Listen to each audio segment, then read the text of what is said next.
বর্ষাকালে কষা কষা পুঁই কুমড়ো চিংড়ি খেতে কারোরই কিন্তু মন্দ লাগে না। আজকে তাই বানিয়ে ফেললাম পুঁই কুমড়ো চিংড়ি, যার নাম আমরা দিতে পারি prawn pumpkin osmosis along with the Malabar spinach. তো এই পুঁই কুমড়ো চিংড়ি বানাতে গেলে যা যা করতে হয় সবটাই আমি দেখিয়ে দিয়েছি।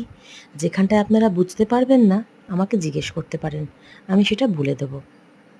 দেখতে এত সুন্দর হয়েছিল, শুধু দেখতে কেন হবে, খেতেও প্রচণ্ড সুন্দর হয়েছিল, সেটা আপনারা দেখলেই বুঝতে পারবেন। আর এই জিনিসটার একটা অদ্ভুত গুণাগুণ আছে।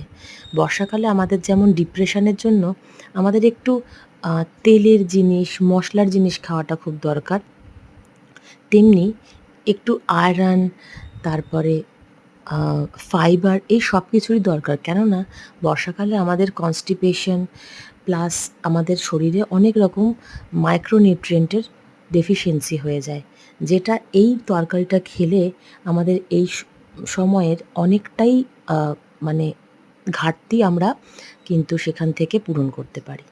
তাই আজকে এই রেসিপিটাই রাখলাম আপনাদের জন্য। কেমন লাগলো জানাবেন।